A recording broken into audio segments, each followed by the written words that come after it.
प्रधानमंत्री नरेंद्र मोदी आज मध्य प्रदेश के मंडला में पहुंचे हुए हैं। पंचायती राज दिवस के मौके पर वो इस वक्त कुछ कह रहे हैं। चलिए सीधा उन्हीं का रुख करेंगे। के मेरे साथी श्रीमान नरेंद्र सिंह जी तोमर, श्रीमान पुरुषोत्तम रूपाला, राज्य सरकार के मंत्री गोपाल जी, ओम प्रकाश जी, संजय जी, संसद में मेरे साथी श्रीमान फग्गन सिंह कुलस्ते जी, श्रीमती संपत्तिया उइके जी और अब भारतीय जनता पार्टी के जो अध्यक्ष बने हैं और हमारे जबलपुर के सांसद हैं श्रीमान राकेश सिंह जी, मंडला जिला पंचायत की अध्यक्षा श्रीमती सरस्वती मरावी जी, और आज बड़े गर्व के साथ एक और परिचय भी करवाना चाहता हूं। हमारे बीच बैठे हैं त्रिपुरा के उप मुख्यमंत्री।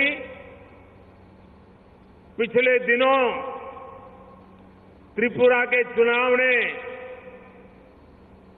एक ऐतिहासिक काम किया।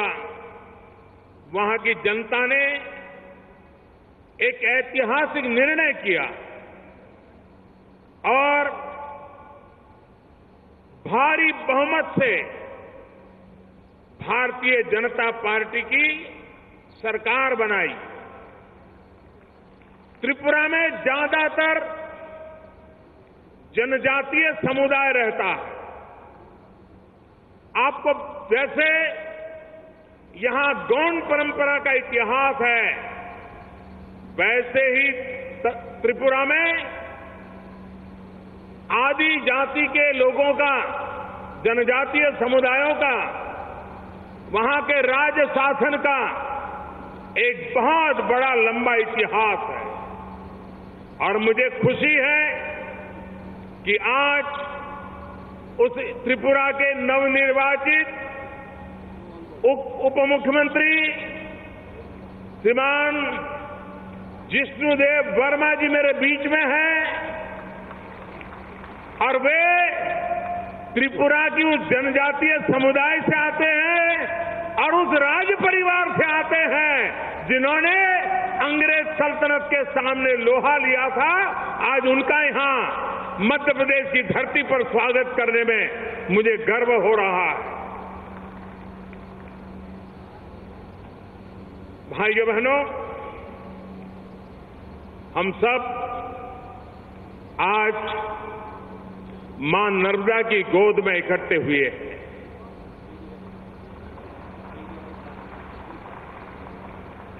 मैं सबसे पहले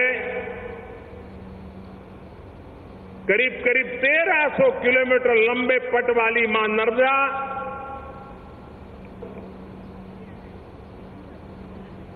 यहां से शुरू होकर के गुजरात में समुद्री तट तक जाने वाली मां नर्मदा हमारे करोड़ों लोगों की जिंदगी को संभालने संवारने वाली मां नर्मदा,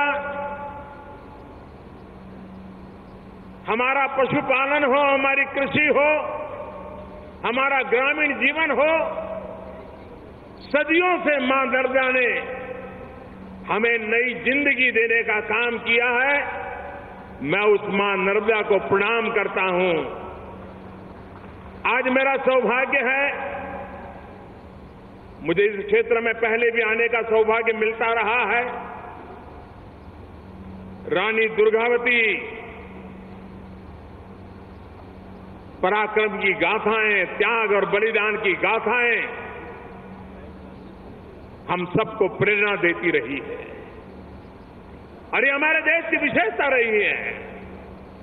चाहे रानी दुर्गावती हो, चाहे रानी अवंतीबाई हो, समाज के लिए संघर्ष करते रहना, विदेशी सल्तनत के सामने कभी झुकना नहीं, जीना तो शान से और मरना तो संकल्प को लेकर के मरना, ये परंपरा के साथ आज हम इस धरती पर हमारे आदि जाति का एक गौरवपूर्ण कार्यक्रम का प्रारंभ कर रहे हैं। लेकिन साथ साथ आज पंचायत दिवस भी है। पूज्य बापू के सपनों को साकार करने का एक महत्वपूर्ण अवसर है, क्योंकि महात्मा गांधी ने भारत की पहचान भारत के गांवों से है, इस संकल्प को बार बार दोहराया था। महात्मा गांधी ने ग्राम स्वराज की कल्पना दी थी। महात्मा गांधी ने ग्रामोदय से राष्ट्रोदय ये मार्ग हमें प्रशस्त करने के लिए प्रेरित किया था।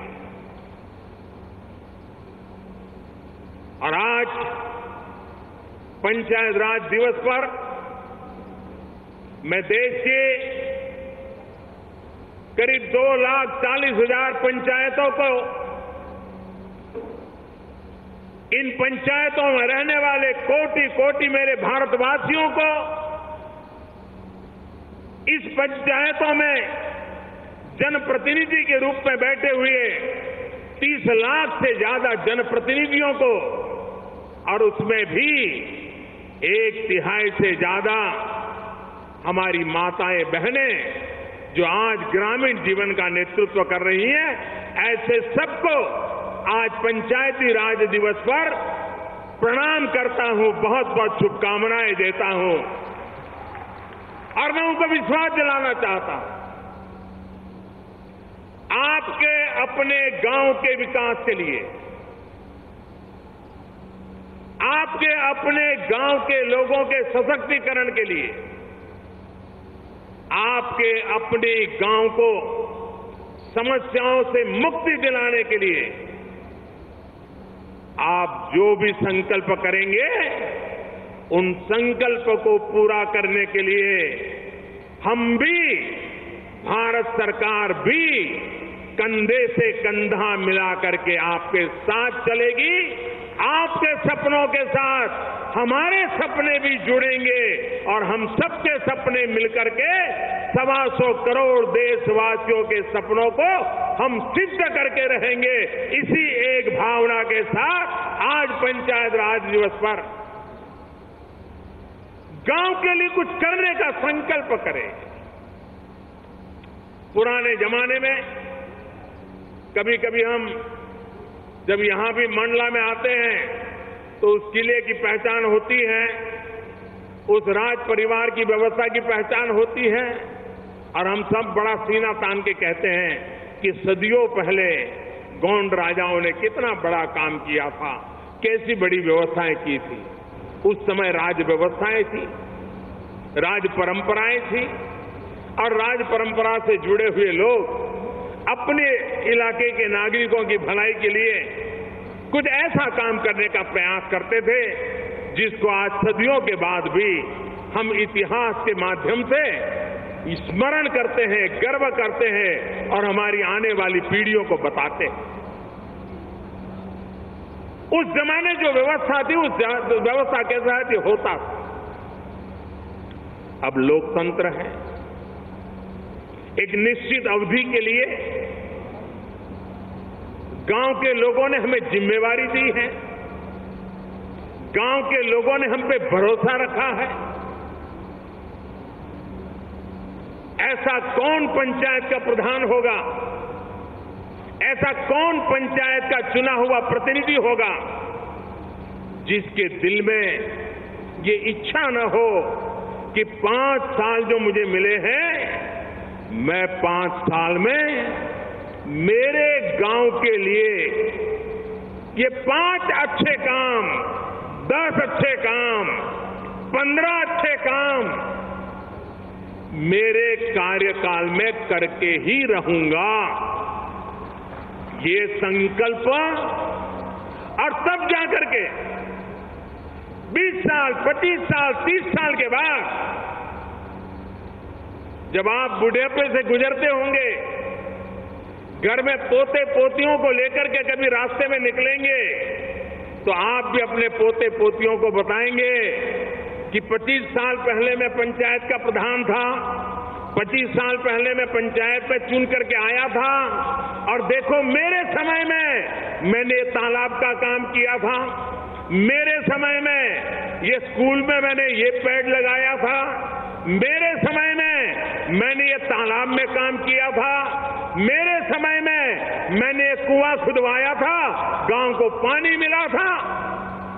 आप भी जरूर चाहेंगे कि कुछ ऐसा काम करके जाएं कि जब अपने पोते पोतियों को आप कहें कि जनता ने आपको चुन करके बिठाया था और आपने 25 साल 30 साल पहले ये काम किया था और जिसका हमें संतोष है। कौन पंचायत का व्यक्ति हो जिसके दिल में ये इच्छा नहीं हो?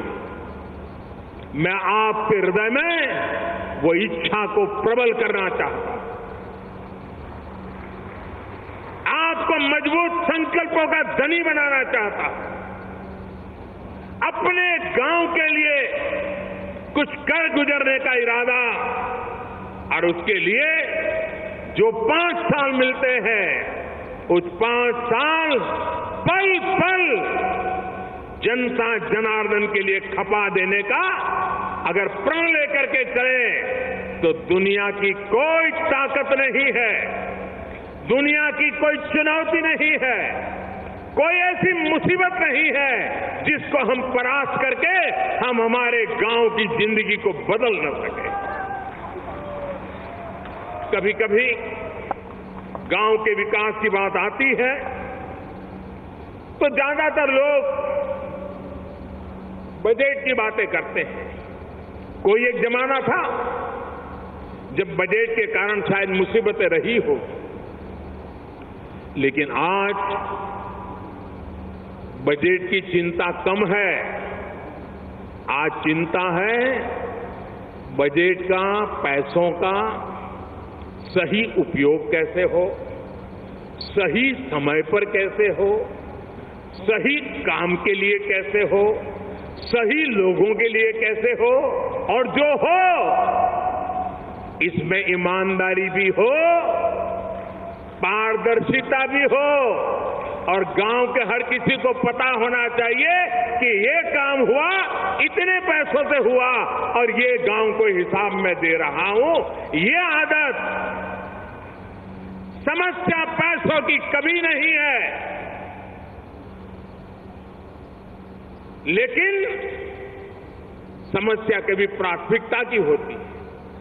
आप मुझे बताइए, गांव में स्कूल है, स्कूल का अच्छा मकान है, गांव में मास्टर जी को नियुक्त किया गया है, मास्टर जी को तनख्वाह रेगुलर मिल रही है, स्कूल के समय स्कूल खुल रहा है, लेकिन अगर उसके बावजूद भी मेरे गांव के 5-25 बच्चे स्कूल नहीं जाते हैं, खेत में जाकर के छिप जाते हैं, पेड़ पर जाकर के बैठ जाते हैं और मेरे गांव के 5-25 बच्चे अनपढ़ रह जाते हैं, मुझे बताइए ये 5-25 बच्चे अनपढ़ रह गए, क्या बजट समस्या थी?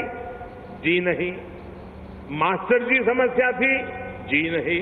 हम गांव के लोगों ने, हमारे गांव वासियों को ये जो बात समझानी चाहिए कि भाई स्कूल है, मास्टर जी हैं, सरकार फी देती है, सरकार यूनिफॉर्म देती है, सरकार मध्याह्न भोजन देती है, आओ हमारे गांव में एक भी बच्चा स्कूल से छूट नहीं जाएगा, हमारे गांव से एक भी बच्चा अनपढ़ नहीं रहेगा। क्या ये हम नहीं निर्णय कर सकते?